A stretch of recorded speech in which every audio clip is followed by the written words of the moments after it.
Welcome back to Emotional Breakdowns, and this is bullying part 2. So, Lori, you were saying that you noticed something after COVID. What was that? Yeah, so if you missed the bullying part 1, Ada's going to put the link in for you. I'm Lori Theriot from Work It, and I am talking today about bullying and how bullies can really recognize and kind of seek out their victims. So from a personality standpoint, there are certain personality traits that bullies are attracted to from a victim standpoint. So they're looking for people to serve them. And when they don't do as they're told, obviously they either get verbal attacked or physical attacked. So They become abusers. Yeah, because they're born to be served.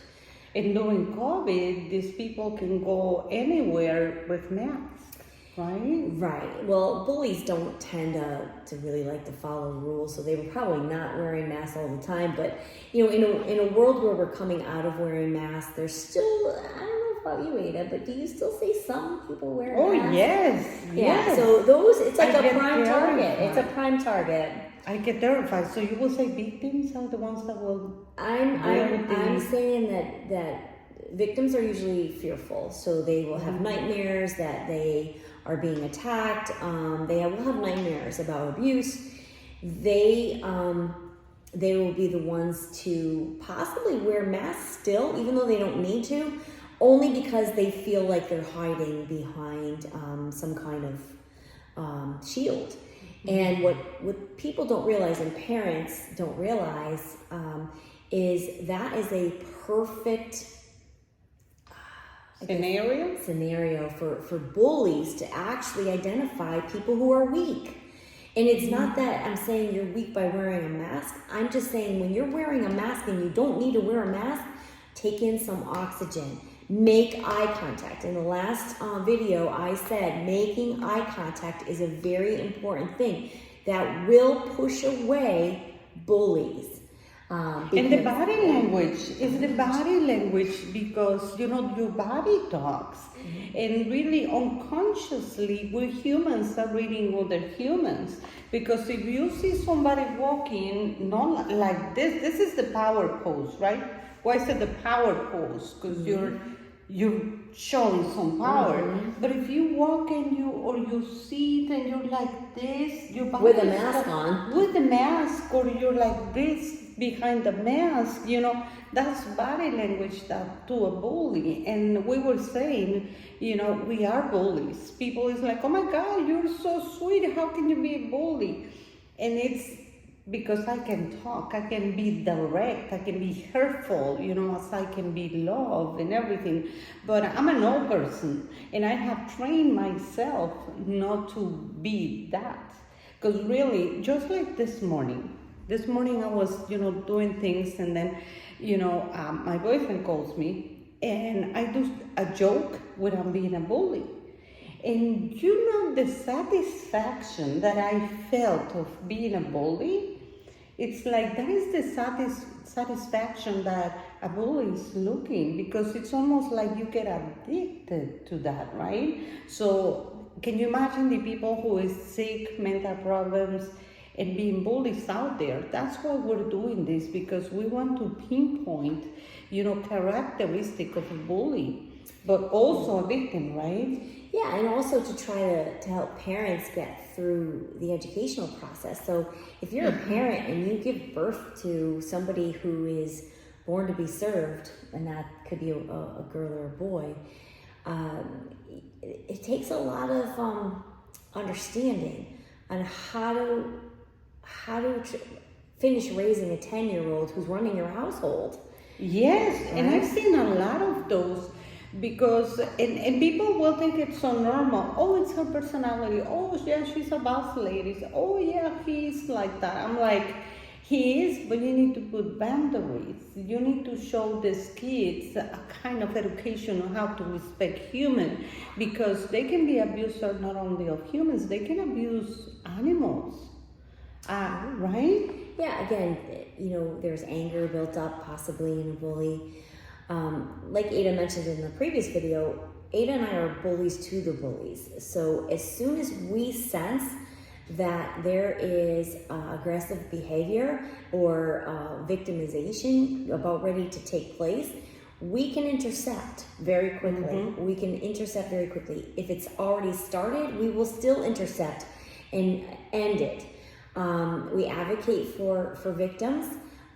We are, both of us are also born to be served, but we collaborate. So we're more of a team player versus a lot of the bullies out there that are looking for,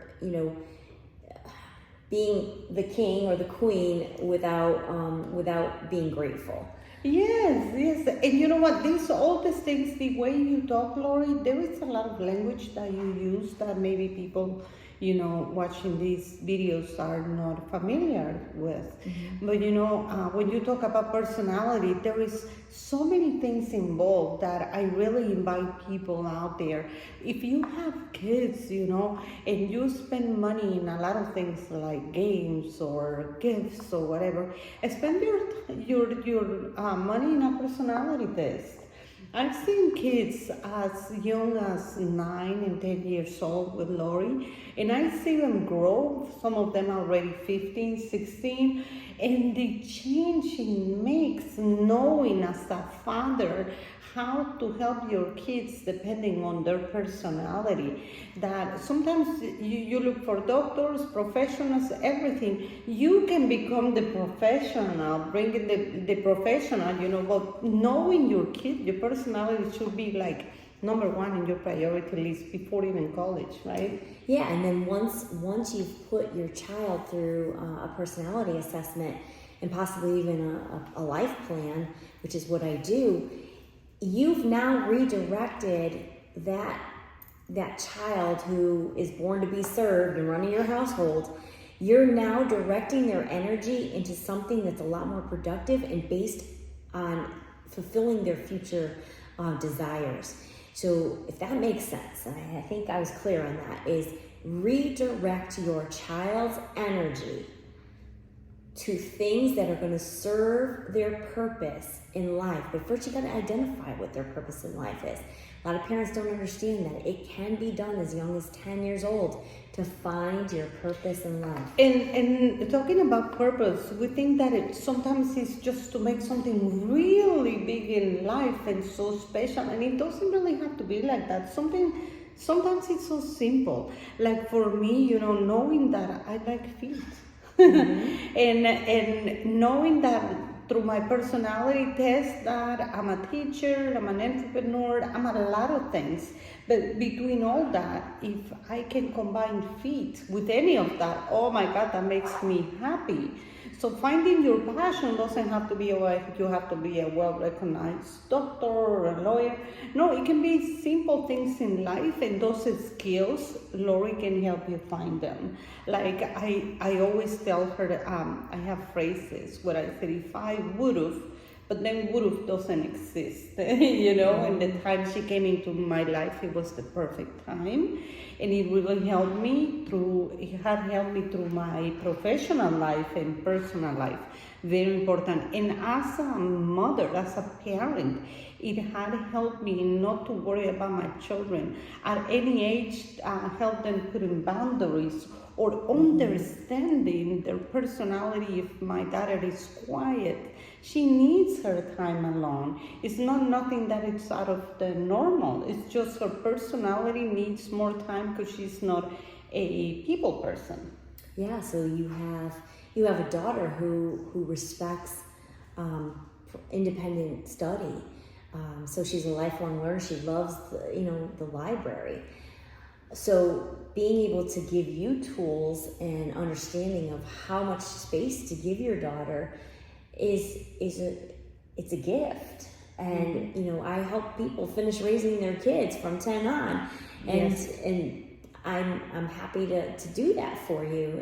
If I can give you some ingredients to put into your recipe, I think I've got the perfect job for the rest of my life. Well, and then also, Lori, that you can identify if a parent is a bully, and let's say you have two bullies in the house, what would your son or daughter will become? You know, it could become a victim. You know, or what happens if you have a bully and a victim? You're gonna have a very conflict house because there's always gonna be conflict. So finding those combinations, it's almost like I think before even getting married, it will be even great taking a personality test, because how do they do this test now in Facebook? The ones for dating, numbers like personality test, you know. So but with Lori, it's numbers, it's intuition, it's experience of, 35 years, 40 years working with people, human resources, everything, right? So to wrap up in here, Lori, what would you, recommend to the parents or to any coworker, any victim, anybody about bullies? Something good and something bad. So for those parents who are lucky enough to have very confident children who can, be translated to bullies and end up in the principal's office and get called to the school and all that good stuff. It's actually a blessing. You can understand that your child is confident, and really their confidence just has to be, tailored to a passion. That's my advice to those parents who have confident children.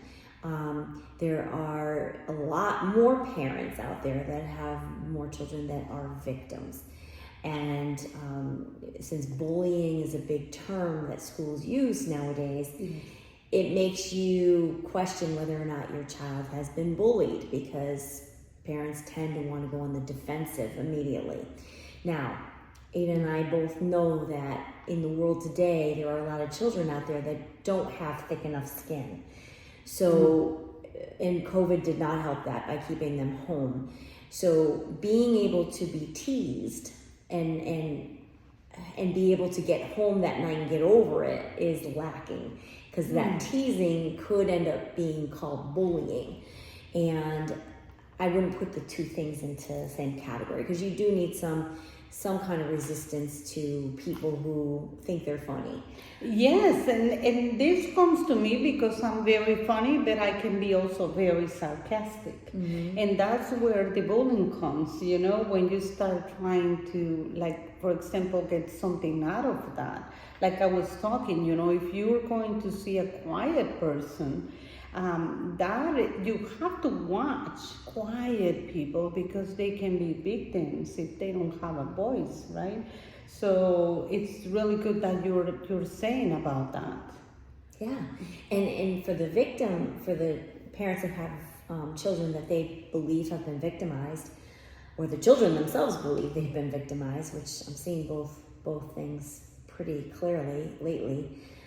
There's a lot of therapists out there that probably want your business, when it could be as easy as just reconnecting your child with their personality strengths and being able to give them their power back. A therapist tends not to give them their power back. They tend to just talk things through until they're blue in the face, probably. Yes, and we work with a lot of therapists, and it's not that we're criticizing or judging or anything. It's just we all do the best we can with what we have learned. But definitely, one of the things for emotional breakdowns to be here is because it will take you to an emotional breakdown. These situations with for example, if you have a son or a daughter that is a victim and they get beat up in the bus, in the school bus, and then that becomes legal problems, change of schoolhouse, everything. Yeah, so it's serious. The bus is definitely a leading contender of where the bully personality really shines. So, people who bully tend to be in the back of the bus because it's maybe less seen. So if your child is not strong enough to deal with comments that are made or hair pulling or anything like that, they probably need to be sitting in the front of the bus where they're safer. Yes, and like you said, it's the bullying. It can be from somebody who is maybe just teasing you. So recognizing and showing them the boundaries between teasing and bullying. That would be a really good one, right? It's like, what can you laugh if somebody pulls the hair in? Maybe it's just a flirt, or somebody who is like really pulling your hair. You know what I mean? So. Yeah. But always honoring the 3 foot, personal space. I think that's important too. Teaching your children that is a normal, safe space. When people tend to jump in your face, that's a bully tactic. It is. And you just have to decide how your child's personality strengths are going to deal with that. And everything's personalized to your child. So if you're ever thinking that this program might benefit you and your family, I can be found at workitcareers.com, and I work with children all over the world.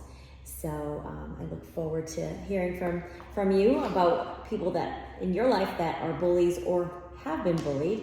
And thank you, Ada, for having me on your show. You're welcome. And if you have people who is having problems with bullies at work, you are having problems with bullies at work, because that also exists. I do hypnotherapy, biodecoding if you have a diagnosis, a lot of anxiety nowadays, after COVID, a lot of depression, and all these things can really help. One, if you know, the emotional problem, that it's so important what's going on in their surrounding, and definitely bullies are a big part of society, so recognizing them. And then from in here you heard from two bullies, but we're bullies to the bullies, but definitely a bully, it's a bully, so it's just we learn how to respect life, people, boundaries, kids, everything, and that's what we're trying to pass on here in this channel. Help you as a parent, as a brother, as a son, as a daughter, whatever your role is in the society right now, how to deal with this type of people. So if you have questions, write us, send us messages here in YouTube. We're finishing the emotional breakdowns. We have about 3 or 4 more of these videos, and then we're going to start changing. But definitely, Lori, it's part of this. So please give it a like, share with your friends. Sharing is caring. So definitely help us spreading the word, sharing the video. Thank you, and we'll see you next time. Bye-bye, Lori. We did it.